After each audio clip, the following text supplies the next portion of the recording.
Iazony faritry fianaratsoa kosintsika ao anatin'ity fanadidina manaraka ity Fandriamanarivo na manampanao gazety any toerana any mitondra ny ampahambokatra satria dia efa misy ihany koa ny azo ambarany Fandriamanarivo. Inona ny azo ambarany fianaratsoany? 5 4 3 2 Bureau fantatsam-bato misa enina hatreto aloha no nazahoanay vokatra ampahany ary tsy ofisialy mikasika ny voka-pifidianana ho an'ny fifidianana filoham-pirenena eto andrenivohitra fianaratsoa fiodinana faharoa mazava ho azy. Ny anankiroa amin'ireo bureau fantatsam-bato dia teny amin'ny atao periferina tapany atsimon'ny renivohitra ary ny efatra kosa dia ny bureau fantatsam-bato aty afovoantanana ny fianaratsoa. Toy izao ary ny ampahambokatra vonjy maika amin'ireo bureau fantatsam-bato ireo. Bureau fantatsam-bato larana voalohany eo amin'ny fokontany Mazengy eny amin'ny tapany atsimon'ny renivohitra, mpifidy voasoratra anarana 527, isan'ny tonga ny fidy 520. Vato fotsy sy tsomanakely 720, ny vato manakely 770.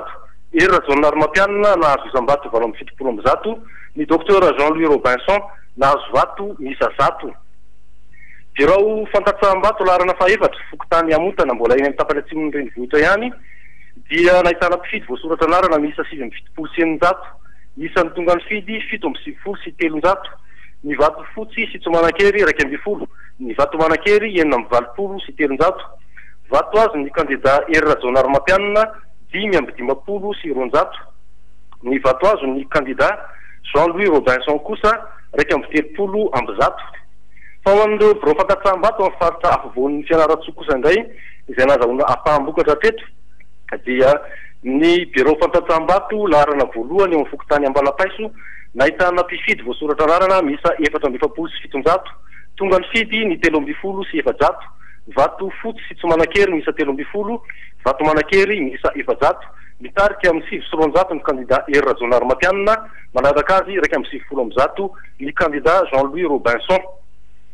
Bureau fantatsam-bato larana faharoa mbola amin'ny fokontany Ambalapaiso ihany, mpifidy voasoratra anarana 520 sy 900, isan'ny tonga ny fidy 470 sy 300. Vato fotsy sy tsomanakely 820, vato manakely 920 sy 300. Era zonary mampianina mitarika amin'ny 320 sy 200, Robinson Jean-Louis 370. Ao amin'ny fokontany Ambatolakisoa nahitana bureau fantatsam-bato anankiroa larana fahatelo ny voalohany, mpifidy voasoratra anarana 530 sy 700, tonga ny fidy 270 sy 300. Vato fotsy sy tsomanakely 220, vato manakely 720 sy 300. Era zonary mampianina manana vato 270 sy 300, Andriamatoa Dokotera Robinson Jean-Louis vato 200.